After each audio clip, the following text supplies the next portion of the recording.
महागणाधिपतये नमः। सदाशिवसमारम्भां शंकराचार्यमध्यमाम् अस्मदाचार्यपर्यन्तां वंदे गुरुपरंपरां। श्रीमात्रे नमः।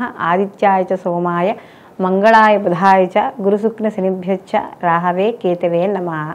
ప్రేక్షకులకు అందరికీ కూడా శ్రీ క్రోధినామ సంవత్సర ఉగాది శుభాకాంక్షలు.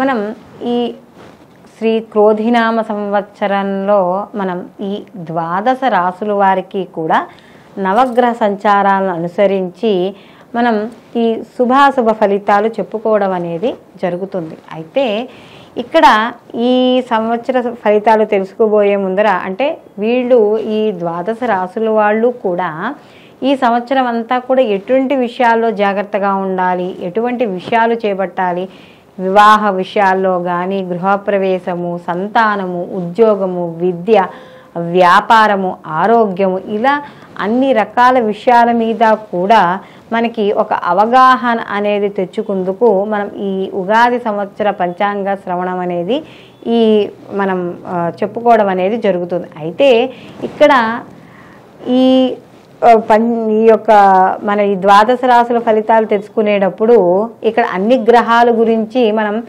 చర్చించుకోవడం అనేది ఉండదు. ముఖ్యంగా సంవత్సరం అంటే ఒకే రాశిలో ఎక్కువ కాలం సంచరించే గ్రహాలు ఏముంటాయో వాటిని మనం బేసిక్గా చేసుకుని ఈ సంవత్సర ఫలితాలు చెప్పుకోవడం అనేది జరుగుతుంది. అంటే మనకి ఈ నవగ్రహాల్లో కూడా నెలకొకసారి మారిపోయే అంటే 27 రోజులకి 45 రోజులకి నెలకొకసారి 2.5 రోజులకు ఒకసారి ఇలా మారిపోయే గ్రహాలు ఎలా ఉన్నాయో, సంచరించే గ్రహాలు మార్పు ఒక రాశి నుంచి ఒక రాశికి సంచరించే గ్రహాలు ఎలా ఉన్నాయో అలాగే నిర్దిష్ట అంటే మనకు ఒక సంవత్సర కాలం పాటు కానీ సంవత్సరం కన్నా ఎక్కువ కాలం ఉన్న గ్రహాలు కూడా ఇక్కడ ఒకే రాశిలో ఉండే గ్రహాలు కూడా ఉన్నాయి. కాబట్టి ఇక్కడ ముఖ్యంగా మనకి గురువు ఒక సంవత్సరం అంతా కూడా ఒకే రాశిలో సంచారం చేయడం అనేది జరుగుతుంది.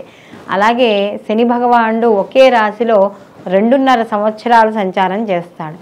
రాహుకేతువులు ఒకే రాశిలో 18 నెలలు సంచారం చేయడం అనేది జరుగుతుంది. కాబట్టి ఈ యొక్క ఉగాది ఫలితాలు అనేవి ముఖ్యంగా దేశ గోచారానికి సంబంధించినవి, అలాగే ఇటు దేశ గోచారంతో పాటుగా మన యొక్క జన్మ జాతకాలు అంటే గోచార రీత్యా మనం చెప్పుకునే ఫలితాలు. ఈ ఫలితాలు కూడా బేసిక్గా ఈ 4 గ్రహాల యొక్క సంచారాన్ని ముఖ్యంగా మనం పరిగణనలోకి తీసుకుని ఈ యొక్క ఫలితాలు చెప్పుకోవడం అనేది జరుగుతుంది. కాబట్టి మనం ఇప్పుడు ద్వాదశ రాశుల వారికి వీళ్ళకి శుభాశుభ ఫలితాలు ఏ విధంగా ఉంటాయి అనే విషయాన్ని తెలుసుకుందాం. సింహరాశి. సింహరాశిలోకి మఖ 1, 2, 3, 4 పాదాలు, పుబ్బ 1, 2, 3, 4 పాదాలు, ఉత్తర 1వ పాదము సింహరాశిలోకి వస్తాయి. అయితే సింహరాశికి రాశాధిపతి వచ్చి రవి. సింహరాశి వాళ్ళకి శ్రీ క్రోధినామ సంవత్సరంలో వీళ్ళకి ఆదాయ వ్యయాలు కానీ చూసుకుంటే వీళ్ళకి ఆదాయం 2, వ్యయం 14. కానీ వీళ్ళకి ఆదాయం తక్కువగా ఉంది, ఖర్చులు ఎక్కువగా ఉంటాయట మరి ఈ సంవత్సరం. అయితే రాజ్యపూజ్యం 2, అవమానం 2, ఇవి కూడా వీళ్ళకి సమానంగానే ఉండటోంది. అయితే ఇక్కడ మనం ఇందాక చెప్పుకున్నట్టుగా ప్రధాన గ్రహాలుగా మనం ఏదైతే చెప్పుకుంటున్నామంటే ఒకే రాశిలో ఎక్కువ కాలం సంచరించే గ్రహాలుగా అందులో మనకి ఈ రాశి వారికి మే 1 నుండి కూడా మనకి సంవత్సరాంతం వరకు కూడా దశమంలో గురువు సంచరించడం అనేది జరుగుతుంది. అది కూడా సువర్ణమూర్తిగా సంచారం చేస్తున్నాడు. శనేశ్వరుడు సంవత్సరం అంతా కూడా సప్తమ స్థానమందు లోహమూర్తిగాను, రాహుకేతువులు సంవత్సర ఆరంభం నుండి సంవత్సరాంతం వరకు కూడా అష్టమ ద్వితీయ స్థానములందు తామరమూర్తులుగాను సంచరిస్తున్నారు. అయితే ఇక్కడ గురువు ఏదైతే బృహస్పతి సంచారం అనేది ఏదైతే ఉందో అది కొంతవరకు సానుకూల ఫలితాలను అనేది ఇవ్వడం అనేది జరుగుతుంది. ఎక్కడైతే ఉద్యోగాల్లో పనిచేస్తున్నారో ఆ పనిచేస్తున్న చోట అంటే కొంతవరకు ఫలితాన్ని ఇస్తుంది. కాబట్టి కాస్త ఆటంకాలు ఏవైతే ఉన్నాయో అవన్నీ కూడా ఎదుర్కోవాల్సి వస్తుంది. అయితే ఇక్కడ దశమంలో గురువు పూర్తి సంపూర్ణ ఫలితాలను ఇవ్వడం అనేది ఉండదు. అయితే ఇంకొక గురుస్థానంలో అంటే శుక్రుడు కూడా గురువే కాబట్టి ఇంకో గురుస్థానంలో ఉన్నా కూడా ఇక్కడ పై అధికారుల యొక్క ఒత్తిడి, వాళ్ళ యొక్క ఏవైతే ఆగ్రహాలకి వాటికి లోనవ్వడము ఇలాంటివన్నీ కూడా ఇక్కడ మనకు కనబడుతూ ఉంటాయి. అయితే ఇక్కడ గోచార రీత్యా గురువు కాస్త దశమంలో ఉన్నప్పుడు కొంత క్లేశాన్ని కలగజేస్తాడు. అంటే ఏదో రకమైన పీడ అంటే ఎలా అంటే ఈ ఉద్యోగం ఉంటుందా, లేకపోతే ఇంకో ఉద్యోగంలోకి మారదామా, మన పరిస్థితి ఏంటి అంటే అది రాజ్యస్థానం కాబట్టి కాస్త కొంచెం కెరియర్ మీద కొద్దిగా భయం ఉండడం అనేది కలుగజేస్తుంది. అయితే గురువు శుభుడు అవ్వడం వల్ల కొంత ప్రతికూల ఫలితాలు అనేవి ఇక్కడ తగ్గి కొంతవరకు వీళ్ళకి అనుకూలమైన ఫలితాలు పొందడం అనేది జరుగుతుంది. అలాగే ఉద్యోగాల్లో మార్పులు ఇవన్నీ కూడా వీళ్ళకి కలగడం అనేది జరుగుతుంది.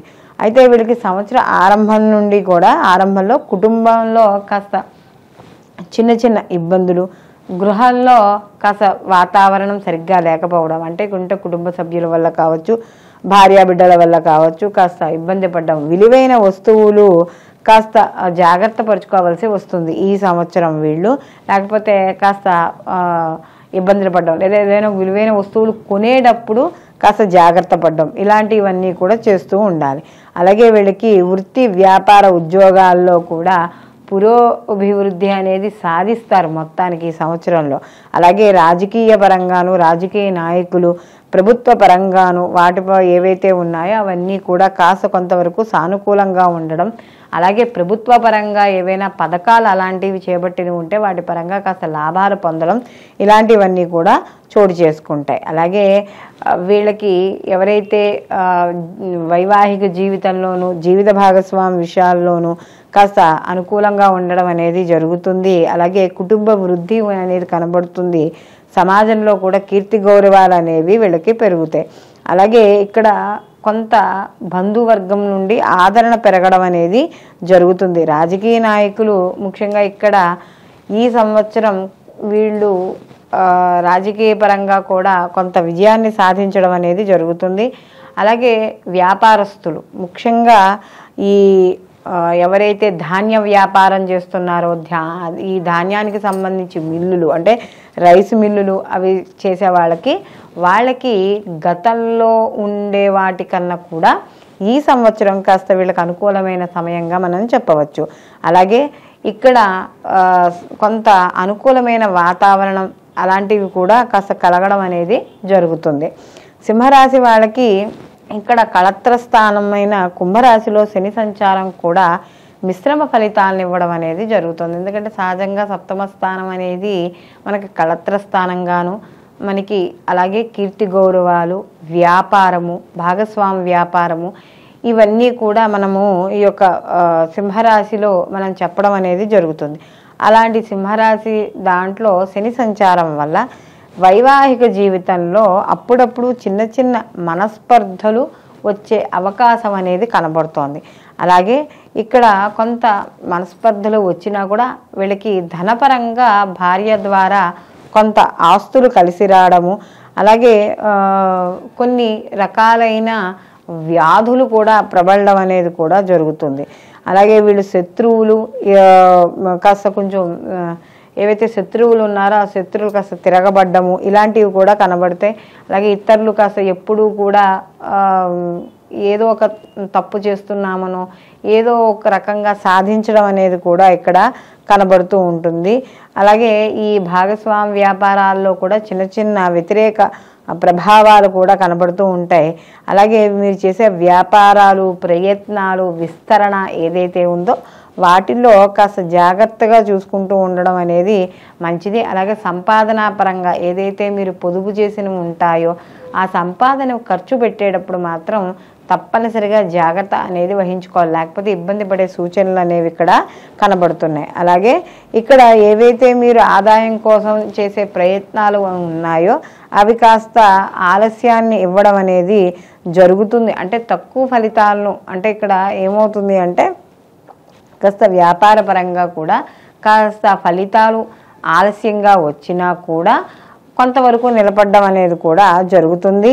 అలాగే ఇక్కడ కొన్ని పనులు చేసేటప్పుడు అంటే ఏదైనా ఒక ముఖ్యమైన నిర్ణయాలు కానీ పనులు కానీ చేసేటప్పుడు అసలు వాటికి సంబంధించిన బేసిక్ ఐడియా బేసిక్గా ఉండే ఇన్ఫర్మేషన్ ఏదైతే ఉందో అది తెలుసుకోవాలి. అదొకటి.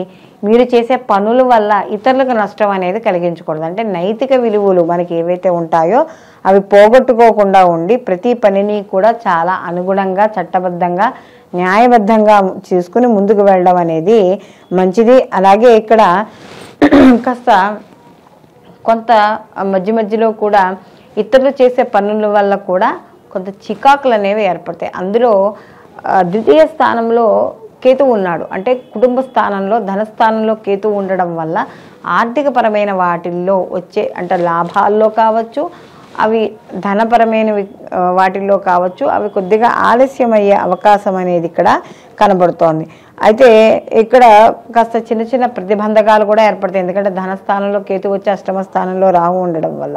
అయితే ఇక్కడ కొంత సంసారిక జీవితంలో కానీ లేదా ఇతర అంటే ఈ స్త్రీ పురుషులు ఇద్దరూ కూడా ఏవైనా ఇతర వేరే వాళ్ళతో ఏవైనా సంబంధాలు ఏవైనా ఉంటే వాటి విషయాల్లో కాస్త జాగ్రత్త తీసుకోవడం మంచిది. లేకపోతే అనవసరంగా కాస్త కొంత శారీరక ఇబ్బందులు వ్యాధులతోనూ ఇబ్బంది పడే అవకాశం అనేది ఇక్కడ కనబడుతోంది. కాబట్టి తద్వారా కాస్త మానసిక క్షోభ కూడా కలుగజేస్తుంది. కాబట్టి కాస్త నీచమైన అంటే ఈ యొక్క పర స్త్రీ కానీ లేకపోతే ఎవరైనా పురుషుడు కానీ వాళ్ళ మీద ఉండే కాస్త చెడు అభిప్రాయాలు కానీ ఏవైనా మనసు వెళుతూ ఉంటే వాటిని అదుపులో ఉంచుకోవడం ద్వారా కాస్త మానసిక ప్రశాంతత అనేది ఏర్పడుతుంది. అలాగే ఇక్కడ ఏదైనా ఏవైతే పనులు చెయ్యకూడదని చెప్తారో అలాంటి పనులకి దూరంగా ఉండడం, జాగ్రత్త వహించడం అనేది కూడా మంచిది. అలాగే ఈ సంవత్సరం ఈ సింహరాశి వాళ్ళకి కానీ ఆరోగ్య విషయాల్లో చూసుకుంటే కాస్త వీళ్ళకి బీపీ ఇలాంటి ఉన్నవాళ్ళు కాస్త జాగ్రత్త చూసుకుంటూ ఉండాలి. అయితే వీళ్ళకి మాత్రం కాస్త సంతాన వృద్ధి ఇలాంటివి ఉంటాయి. అలాగే మొత్తం మీద వ్యాపారపరంగా కూడా సామాన్యంగా అనేది కనబడుతోంది.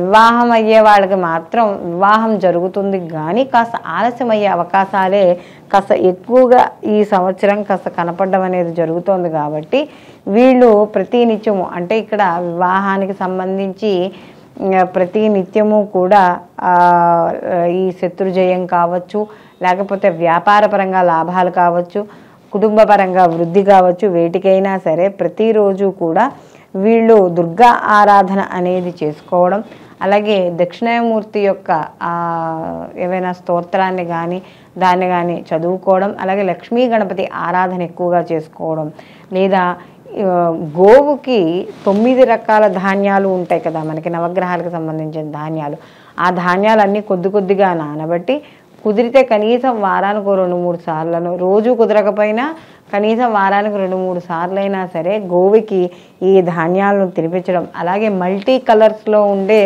బట్టలు ఉంటాయి, వాటిని ఎవరికైనా పెట్టడం. ఇప్పుడు అందరికీ చీరలే పెట్టలేం కదా, ఓ జాకెట్ గుడ్డలు ఉన్నాయనుకోండి మల్టీ కలర్స్లో ఉన్నవి, కాస్త ముత్తైదుకి ఎప్పుడైనా మీ ఇంటికి ఎవరైనా వస్తే తోచినప్పుడు పెట్టడం. ఇలా పెట్టడం వల్ల ఈ కేతువు యొక్క అనుగ్రహం అనేది కలగడం అనేది జరుగుతుంది. మొత్తం మీద ఈ రాశి వారికి కానీ చూసుకున్నప్పుడు వీళ్ళు ఇలాంటివి ఈ గురుచరిత్ర పారాయణ ఇలాంటివి చేయడం ద్వారా కొంత అంటే దక్షిణామూర్తి కూడా గురువే కదా, కాబట్టి ఇలాంటి దైవారాధనలు చేయడం ద్వారా దైవబలం పెరిగి కాస్త ప్రతికూల ఫలితాలు తగ్గడం అనేది జరుగుతుంది. అయితే ఇప్పుడు మనం ఈ యొక్క శ్రీ క్రోధినామ సంవత్సరంలో ఏ రాశికి ఆ రాశి మనం గోచార ఫలితాలు అంటే సంవత్సర గోచార ఫలితాలు మనం తెలుసుకోవడం అనేది జరిగింది. ఇందులో ఎవరు ఏ పనులు చేయొచ్చు చేయకూడదు, అలాగే ఎటువంటి నియమాలు పాటించాలి, అలాగే వీళ్ళు ఎటువంటి స్తోత్రాలు చదువుకుంటే శుభ ఫలితాలను వీళ్ళు పొందడం అనేది జరుగుతుంది. ఇవన్నీ కూడా మనం తెలుసుకోవడం అనేది జరిగింది. అయితే ఇది మనకి సంవత్సర ఫలితాలుగా పరిగణించడం అనేది జరుగుతుంది. అయితే దీనితో పాటుగా మనం ఎవరికి వాళ్ళకి వ్యక్తిగత జాతకాలు కూడా పరిశీలనలోకి తీసుకోవాలి. కారణం ఏమిటంటే ఈ వ్యక్తిగత జాతకాలు ఏవైతే ఉన్నాయో ఆ వ్యక్తిగత జాతకాలకి ఈ గోచార ఫలితాలను కూడా అనుసంధానం చేసుకోవడం ద్వారా సంపూర్ణమైన ఫలితాలని పొందడం అనేది జరుగుతుంది. అంటే ఇక్కడ జన్మజాతక రీత్యా జరిగే మహర్దశలు, అంతర్దశలు, ప్రత్యంతర్దశల ద్వారా వ్యక్తి యొక్క జాతకంలో వచ్చే మార్పులు ఆ యొక్క ఫలితాలని ఈ యొక్క గోచార ఫలితాలకి ఈ గోచారంలో ఉండే గ్రహాల యొక్క స్థితిగతులకు అనుసంధానం చేసుకుంటూ అప్పుడు పనులు ముందుకు చేయడం ద్వారా మీరు చేపట్టే పనుల్లో తప్పనిసరిగా విజయం సాధించడం అనేది జరుగుతుంది.